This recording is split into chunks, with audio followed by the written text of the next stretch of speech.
নমস্কার, পাঁচমিশালির তরফ থেকে সবাইকে অনেক অনেক শুভেচ্ছা।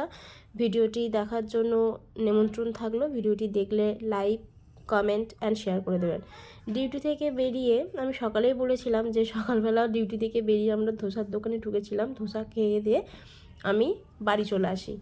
এসে এই যে আমরা দুই বন্ধুতে মিলে ধোসাটা খেয়েছি। ধোসাটা সত্যি খুব ভালো ছিল। ধোসাটা হচ্ছে পার্ক সার্কাসের দোকানটাতে। ওখান থেকে ধোসা খেয়ে দিয়ে আমরা বাড়ি চলে আসি। ওকে বলছি বল কেমন লাগছে, ও বলছে আমি বলতে পারবো না, আমি বলিনি, আমার ভালো লাগে না, লজ্জা লাগছে, তাই আমি তোকে বলতে পারবো না, আমি বলে দিচ্ছি।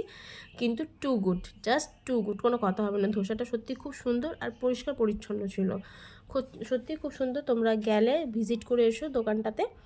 তারপর ও লাস্টে বললো যে না ভালো লাগছে, কত ওকে দেখে বুঝতে পারছো, এখন বললো ভালো লাগছে।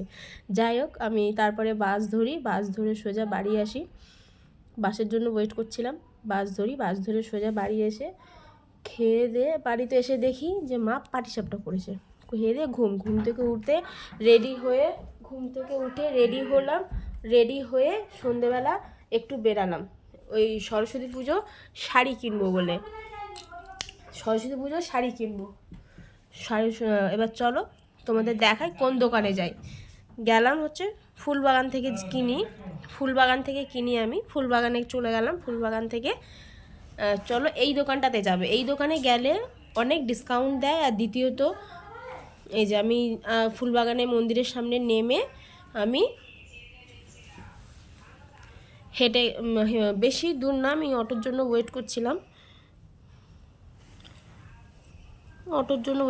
যখন যেখানে যাই তখন তো সেই অটো পাওয়া যায় না, তা যাই হোক অটোর জন্য আমি ওয়েট করছিলাম। এই অটো আসবে, অটো আসলো, উঠেও গেছি। এবার নামবো হচ্ছে মন্দিরের সামনেটা। অটোওয়ালাকে বলে দিলাম মন্দিরের সামনে নেমে, এবার নেমে এই যে আমরা যাচ্ছি। যেতে রবিবার ছিল আজকে, ভাবলাম দোকানটা খোলা থাকবে কিনা, তা গিয়ে দেখি যে দোকানটা খোলা রয়েছে। তা চলো আমরা নেমে গেছি। নেমে এই যে কিছুটা রাস্তা হাঁটতে হয়, দেখো কি সুন্দর দোকানগুলো খুলেছে। এখানে একটা দেখি নতুন ফুলের দোকান হয়েছে, এটা হচ্ছে ফুলবাগান, পুরো প্রপার ফুলবাগানে, ঠিক আছে। এখানে মালাগুলো দেখো, ফুল দেখলেই তো কিনতে ইচ্ছা করে। তা যাই হোক, এখন যদি ফুল কিনে নিয়ে আসতাম মা পেটাতো আমাকে। আমি রাস্তাতে হেঁটে যাচ্ছি, সামনের ওই দোকানটাতে আমি যাব। দোকানের লোকগুলো সত্যি খুব ভালো, আর ভালো ডিসকাউন্টও দেয়। আপনারা এসে এদের সাথে যোগ দিতে পারেন, ওরা খুবই ডিসকাউন্ট। আর যদি বলেন যে আমি রিঙ্কিদির ব্লগ থেকে এসেছি, ওরা আরও ডিসকাউন্ট করে দেবে। তার রাস্তায় বেশিরভাগ দোকান বন্ধ, বাট ওই দোকানটা খোলা ছিল। তা আমরা যাচ্ছি, আমি ভাবলাম দোকানটা খোলা থাকবে কি না, তারপরে দেখি যে না, দোকানটা খোলা আছে। ওই যে দেখো, জুম করে দেখালাম, দোকানটা খোলা পেয়েছি আমি। এবার ভেতরে যাব, চলো কতগুলো শাড়ি আমাকে দেখাচ্ছে। তোমরা বলো আমরা কোন শাড়িটা আমি নিয়েছি। আমি প্রথমে এই শাড়িটা চোখে পড়ে গেছিলো, এবার অনেকগুলো শাড়ি দেখিয়েছে, তার থেকে আমার এটাই বেশি ভালো লাগলো। তাই তোমরা গেস করো আমি কোন শাড়িটা নিয়েছি। যাই হোক, তুমি তো এখানে দেখতে পেয়েই গেলে আমি কোন শাড়িটা নিয়েছি। তাও তোমরা বলতে কমেন্ট করো যে কোন শাড়িটা নিয়েছি। একটা শাড়ি সাদাও দেখছিলাম, কিন্তু সাদাটা ঠিক ভালো লাগছিলো না, তাই হলুদ শাড়ি ওর আছে, কিন্তু তাও একটা নিলাম। এবার কোনটা নিলাম সেটা বলবে তোমরা, কোন শাড়িটা নিলাম। এখানে অনেকগুলো শাড়ি দেখিয়েছে, তার সাথে ব্লাউজটা দেখানো, ব্লাউজটা আমি পরে, আমি যখন জিনিস দেখাবো তখন আমি দেখাবো ব্লাউজটা, কোন ব্লাউজ নিয়েছি। তাহলে চলো, এই শাড়িটা আমি কেনা হোক, শাড়িগুলোর মধ্যে দুটো শাড়ি এখানে আছে, এবার কোনটা নিচ্ছি সেটা তোমরা বলবে আমাকে, ওকে? কমেন্ট করে জানিও কোন শাড়িটা আমি নিলাম। কি সুন্দর না বলো বাচ্চাদের শাড়িগুলো, সত্যি খুব সুন্দর। আর সবাই বাচ্চাদের শাড়ি কিনতেই সবাই এসেছিলো। যাই হোক, নিয়ে নিলাম। কোন শাড়িটা নিয়েছি তোমরা গেস করবে। নিয়ে আমি সোজা বেরিয়ে আসলাম। আমি দেখাচ্ছিলাম এই শাড়িটা, দোকানটার নামটা দেখে নাও, এই দোকানে আসবে। এখানে রেডিমেড শাড়ি থেকে শুরু করে সব কিছু পাওয়া যায়। এই যে সব কিছু, তুমি রেডিওয়ার শাড়িও পাওয়া যায় বাচ্চাদের, সেইগুলো দেখতে পারো। দেখো একটা ঢাকা, এর উপর শাড়িটা দেখো কত সুন্দর রেডি করা, বাচ্চাদেরকে পরলে সত্যি খুব সুন্দর লাগবে। কি সুন্দর না, কিউট একদম। যাই হোক চলো, আমি তো বেরিয়ে গেছি, এবার অটো ধরবো। অটো ধরে আরও কিছু জিনিস কিনবো, কিনে তারপর আমরা ফিরবো। চলে গেছি জুয়েলারি দোকানে, কারণ শাড়ির সাথে তো চুড়ি পুড়ি না পরলে তো মানায় না। আমি ফুলগুলো দেখছিলাম, আমাদের ঠিক জোড়া মন্দিরের অপোজিটে দোকানটা আছে, দাদাটা এত ভালো ব্যবহার সত্যি খুবই ভালো ব্যবহার। আমরা প্রচুর এনার দোকান থেকে পারচেস করি। দাদাটা অনেক কমিয়ে দেয়।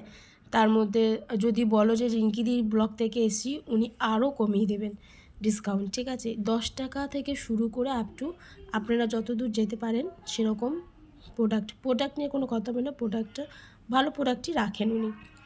এই যে দেখছিল কত সুন্দর সুন্দর জিনিস, এগুলো অনলি 20 রুপিস 30 রুপিস করে দেখাচ্ছিল।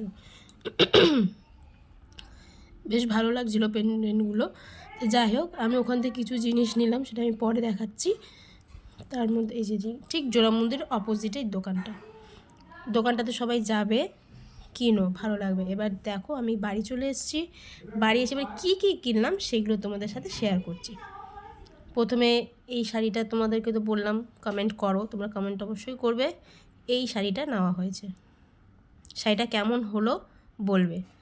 তারপরে আমি আমার নিজের গায়ের ওপর একটুখানি ফেলে দেখলাম, ভাবলাম যে আমাকে কেমন লাগে একটু দেখি, সেটা লজ্জাও লাগছিল। যাই হোক, এটা আমার না, এটা বাবানেরই, আমার মেয়েরই। যাই হোক, চলো, এটা হচ্ছে ওর শাড়িটা, এই শাড়িটাই নেওয়া হলো।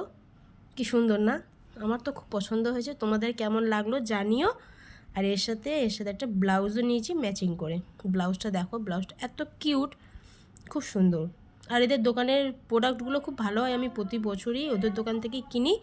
এই যে ব্লাউজটা দেখো, কি সুন্দর না, চিকনের ওপর, খুব সুন্দর। আমার তো খুব পছন্দ হয়েছে, তোমাদের কেমন লেগেছে সেটা কিন্তু অবশ্যই কমেন্ট করে জানিও। দেখো আমার চুলগুলো দেখেছো কত সুন্দর এলোমেলো হয়ে রয়েছে। দেখো, আমি এই যে চুড়ি কিনেছি, মানে আমার না, বা মানে আমার মেয়ের জন্য একটা টিপের পাতা কিনেছি, টুকটাক জিনিস। সামনে ওর প্রোগ্রাম আছে 1 তারিখে, প্রোগ্রামের জন্য কিছু জিনিস কেনার ছিল। এইটা